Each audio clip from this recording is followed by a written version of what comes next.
Sachant qu'il y a ce côté frustrant, on avance dans les témoignages, mais tout est possible après au niveau des discussions avec le moment de convivialité après. Donc des questions pour Patrick, ce n'est pas trop tard plus tard. Marie, alors, ton lien avec le thème, tu as appris des différences, toi? Oui, bah effectivement, donc la différence est par rapport à ce parcours, oui, parce que quand on dit qu'on a fait un parcours de sportif de haut niveau, on est déjà dans la différence. Parce que le sport, ça a d'abord été créé par les hommes et pour les hommes. Et lorsque les femmes sont arrivées dans le sport, déjà on était différentes. Et donc une sportive de haut niveau, quand on reprend ce statut, et mes collègues seront là pour en témoigner après, c'est qu'on est déjà différente. Parce que d'abord, souvent l'incompréhension, qu'est-ce qu'une sportive de haut niveau quand vous arrivez vers une entreprise sur laquelle vous souhaitez être embauché, etc. Donc, et puis parce qu'on ne fait pas comme les autres. C'est-à-dire qu'on va s'entraîner, on a une vie de femme, mais on a aussi une vie de sportive, donc on va s'entraîner, etc. Donc c'est des choses qui sont, on va dire, pas ordinaires en tout cas. Voilà. Donc là, il y a déjà beaucoup de différences, et ce qui a valu, si vous voulez, sur le sport français, c'est qu'à un moment donné, on s'est battu sur les statuts de ces sportifs de haut niveau, puisque très longtemps, il y a des disciplines qui n'avaient pas de statut pour les filles, statut de sportif de haut niveau. Je donne l'exemple du rugby. Le rugby féminin a obtenu son statut de sportif de haut niveau en 99, donc c'est quand même pas très vieux. Voilà, donc et vous voyez aujourd'hui comme elle performe quand on voit la Coupe du Monde qu'elles ont fait cet été. Voilà. Donc déjà là une différence très importante, donc forcément un regard sur la sportive, et ce regard c'est souvent s'identifier aux hommes, et on a aujourd'hui la bataille, en tout cas pour moi au ministère, c'est que les femmes restent des femmes. C'est-à-dire, il y a des statuts, enfin je veux dire des codes d'habillement, on a tous la même survette bleu, blanc, rouge, voilà. Mais en tout cas, aujourd'hui, moi je demande des tailles féminines quand je veux équiper mes collectifs France. Parce qu'à un moment donné, on a des véritables pyjamas lorsqu'on rentrait dans les mêmes coupes que les garçons. Donc là aussi, c'est en tout cas faire des différences, justement pour s'identifier en tant que femme. C'est quoi la peur justement qu'est-ce qui se passe quand on a peur d'être différent? Peur d'être différent, c'est faire autrement. Et puis c'est d'être rejeté, à un moment donné, quand vous êtes dans une équipe et que vous pouvez éprouver ce moment de lassitude, parce que le collectif s'apaise au bout de certaines années, Florence, et donc on a envie un petit peu de faire différemment, parce que d'abord on a la maturité, parce que on veut se préparer différemment, c'est pas forcément accepté, parce que dans ce cas-là, vous n'avez pas la confiance de l'entraîneur, et puis vous allez vous retrouver soit rejeté de l'équipe, etc. Moi j'ai eu le cas à un moment où j'étais monitrice de ski l'hiver, et j'avais une période où je travaillais beaucoup, et parce que j'avais renoncé à un stage de préparation, je n'ai pas eu les premières sélections du début d'année. Autre exemple, autre anecdote, le cyclisme féminin, c'est le leader emblématique que vous connaissez, que j'ai eu à mes côtés pendant un certain temps, Jeannie Longo.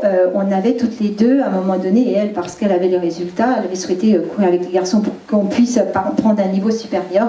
Et bien là, on nous a refusé, on a fait la course, mais on a été suspendu pendant 15 jours. Voilà, donc pour vous dire que on est, quand on veut afficher, parce qu'on était des filles, et bon après on l'a prouvé, Jeannie Longo a prouvé qu'on pouvait courir avec les garçons, preuve elle a même gagné chez les garçons, souvent des courses. Donc voilà, donc toutes ces différences, c'est un rejet, c'est forcément une non-acceptation, et puis c'est aussi une concurrence. Parce qu'à un moment donné, on devient aussi bonne, aussi performante, et on n'a pas compris que ça pouvait être très complémentaire, et aujourd'hui les fédérations ont compris, parce qu'il y a énormément de disciplines aujourd'hui qui sont mixtes, voilà, et qui peuvent amener des résultats, et donc et on a trouvé la complémentarité dans ces disciplines mixtes, n'est-ce pas Monsieur Coutan de l'Escrime pourrait en témoigner exactement. Voilà. Tu voulais dire tout à l'heure faire différemment, qu'est-ce qu'il en est des gouvernances? Alors, parce que c'est bien beau de pratiquer, mais...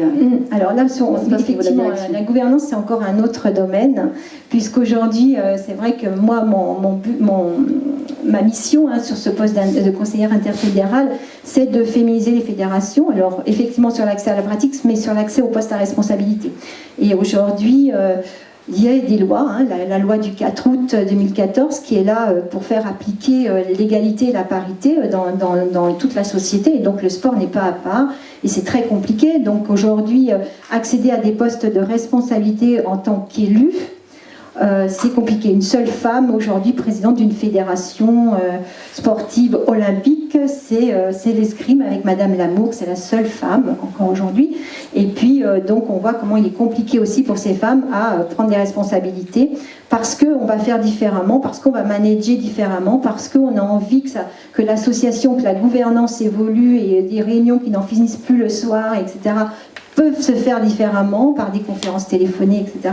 Donc c'est un modèle nouveau à inventer dans le sport, j'ai envie de dire. Et sur les postes techniques, donc ceux sur lesquels je suis aujourd'hui en tant que directrice adjointe, écoutez, on a aujourd'hui, pour cette Olympiade, on a 7 femmes qui sont directrices sur 145 fédérations, donc c'est très peu. On est à peu près 8 à 10 sur des postes d'adjointe. Et donc ma mission est d'animer, si vous voulez, des journées pour donner envie à ces femmes de prendre les postes, parce que derrière, c'est cette mission de oser s'engager, oser vouloir y aller par rapport aux freins qu'on a connus sur la prise de responsabilité. Parce que la prise de responsabilité, c'est encore une fois faire sa place quand vous prenez la parole en réunion et que on imite votre voix féminine, c'est pas toujours très agréable. Moi qui étais donc cadre technique et une des premières femmes cadres techniques, lorsque j'arrivais sur les épreuves, j'étais soit la femme du président, soit la kiné, mais j'étais jamais l'entraîneur. Donc voilà, il faut un petit peu décloisonner tout ça, de façon à ce qu'aujourd'hui, et moi je crois beaucoup au binôme homme-femme, en tout cas dans nos postes techniques, parce que chacun doit rester avec ses compétences et je dirais son feeling, etc. Et donc on voit aujourd'hui que les femmes qui sont aux côtés d'entraîneurs hommes sont très complémentaires. Moi je vois sur les équipes de hockey, je fais attention à avoir homme-femme en termes de binôme, parce que voilà, c'est très complémentaire. Une femme va être beaucoup plus dans le consensus, il y a ce côté un petit peu managérial différent aussi. Et on a des hommes qui appliquent des techniques, etc. Et les deux fonctionnent. Je crois que je pense que c'est cette mixité. Moi, je suis beaucoup sur la mixité aujourd'hui sur l'encadrement technique. Justement, en parlant technique, est-ce qu'il y a une limite dans la technique qui fait qu'il y a, en termes sportifs, oui, je pense que oui, effectivement, aujourd'hui, je pense qu'on a été très loin dans l'évolution des matériaux, l'évolution des technologies, etc. Et on voit bien combien aujourd'hui on travaille que sur l'humain. Moi, j'ai jamais vu des staffs aussi complets, c'est-à-dire aujourd'hui, on a le préparateur mental, on a l'ostéopathe, on a le kiné, on a, voilà, on est vraiment à aller travailler sur l'humain, c'est-à-dire qu'est-ce qui va faire que l'humain, qu'est-ce qu'on va faire émerger chez l'humain en termes de talent, son propre talent à lui, qui va faire la différence demain sur le sport international. Parce que c'est ça qu'il faut chercher. Sur le matériel, on est tous égaux aujourd'hui. Je pense que, bon, à part des fois le partage sur les skis, mais n'empêche qu'on est tous égaux, quoi. On va tous chercher les technologies les plus pointues. En revanche, sur l'humain, on ne sera jamais égaux, parce qu'il faut aller détecter, en tout cas en personne, dans cet athlète, ce qui va faire la différence. Et souvent, on s'aperçoit d'exemples très, très concrets sur lesquels on a beau mettre des protocoles d'entraînement tous les mêmes, etc. Je prends l'exemple de Manodou qui, au jeu de Londres, on ne l'attendait pas sur la perf chez les garçons, parce qu'il était remplaçant, déjà, donc pas de pression. Tu viendras peut-être, ou tu feras peut-être la première série et après tu seras éjecté. Et puis d'un seul coup, il passe les caps, etc. Puis il est champion olympique.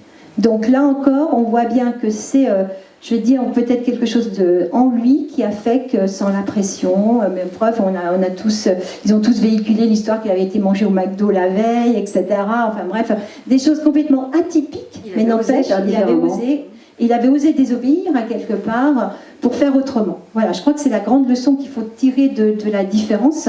Et je pense que, moi j'ai envie de dire que c'est un modèle, dans le sport on est en train de le construire ce modèle, dans l'entreprise je pense qu'il est déjà bien avancé, c'est ce que vous aviez dit, parce qu'il y a aussi, mais nous aussi au niveau mondial, je pense qu'aujourd'hui à un moment donné, on regarde ce que font les pays autres sur les stratégies d'entraînement, et on dit des fois mais ça marche pas, parce qu'un Français ça reste un Français.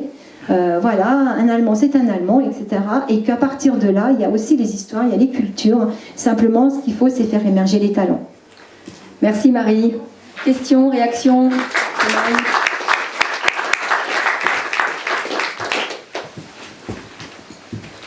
Une question sur son parcours de femme dans le milieu sportif, ses engagements ministériels. Moi j'ai une question. Pour tout à l'heure? J'ai une question.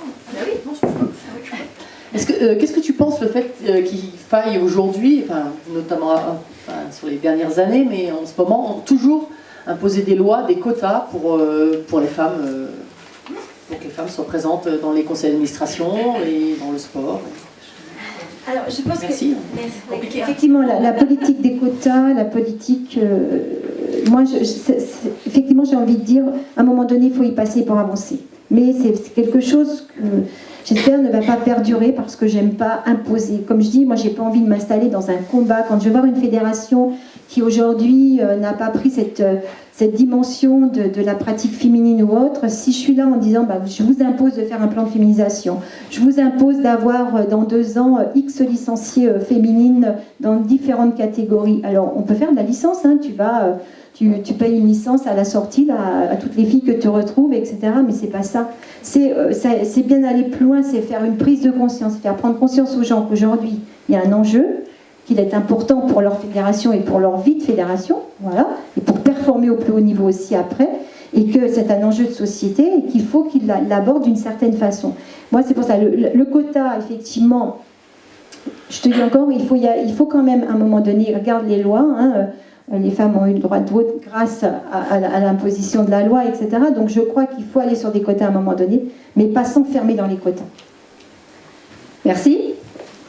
Nous continuons. D'autres questions plus tard pour Marie.